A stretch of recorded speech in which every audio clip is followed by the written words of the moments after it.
The hottest milf was cheated by her fiancé and executed. So she became a ghost to get revenge. This plot begins with a young girl named Constance Grail. She accidentally walks into what can only be described as a medieval public execution that shocks her to her core. She gets separated from her friend in a crowd, blinks once, and suddenly she's front row, witnessing a hot, beautiful baddie with a striking big personality in 4K to validate why she's beautiful. Perfect. She meets a brutal end. The woman gets executed, while the locals chant like it's a Blackpink's concert encore. That shady woman, Scarlett Castillo, locks eyes with Constance, smiles ugly, whispers something ominous, and meets her miserable fate, traumatizing Constance for life. Core memory unlocked. Fast forward 10 years. Constance is now 16, painfully polite, painfully sincere, painfully flat as a washboard. Ooh, that's gotta hurt. Sorry, I mean to say, painfully engaged to Neil Bronson, a lonely, pathetic simp, because her father drowned in debt after losing all his life savings in crypto scam. And capitalism said, marry rich or perish. Hi, I'm Zach, and welcome to my channel, Any King Plot. Today, we're recapping an anime called The Holy Grail of Eris. If you like this series and want to dive deeper into its plot, be sure to stick around till the end of the video. Also, don't forget to subscribe, like, and share my channel, as it really helps me a lot and keeps me motivated to bring more anime recaps every week. So without further ado, let's start the recap. Neil seems nice, like every typical flirt. Handsome, gentleman-coded. Red flag, number 1.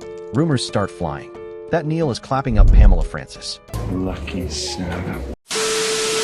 Sorry, I meant clapping Pamela's pinky cheeks. Sorry, I meant he make Pamela's pinky cheeks play with his log. Some guys have all the luck. Sorry, I meant you know what.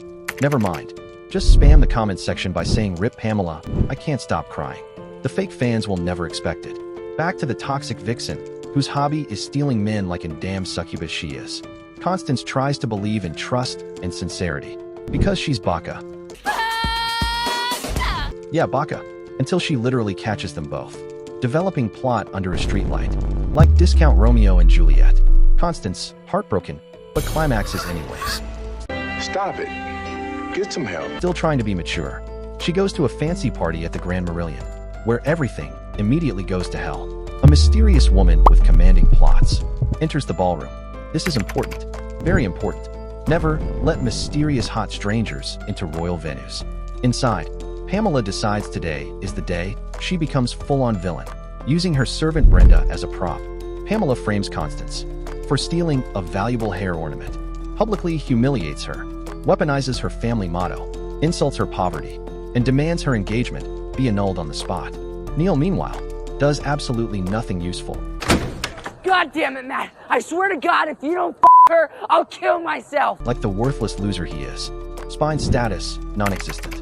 Constance collapses, begging for help, when suddenly, the mysterious plots possesses her.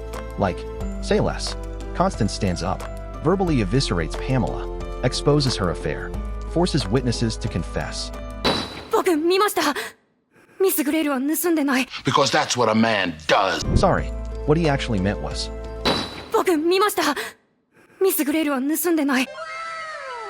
sorry, what he actually meant to say was,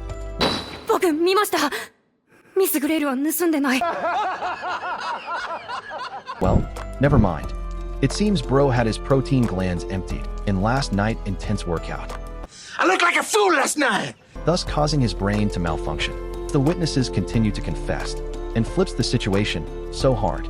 The priest climaxes on the spot. That's not a good sign, is it? The priest gets threatened with royal blackmail. Engagement annulled. Reputation destroyed. Pamela humiliated. As Constance walks away peacefully, Pamela tries to chase her, trips like a klutz, and metaphorically enters her flop era. The guests are shook because Constance didn't sound like her plots. She sounded more like Scarlet Plots, the executed villainess. The next morning, Constance wakes up to find Scarlet floating by her bed, like a smug ghost roommate. Turns out, Scarlet was a full-on historical menace who got executed for poisoning rivals, for being too powerful, and for having the biggest plots ever to walk in society at that time. My disappointment is immeasurable, and my day is ruined. Can you imagine that? Well, screw such society. Just spam the comment section again by By mentioning Rip Scarlet plots, we love them, to shook the fake fans into a coma. Am I right? But you're right. She doesn't remember dying, but she does remember being humiliated at the Grand Merillion. And now, she's bound herself to Constance. Because Constance unknowingly made a deal.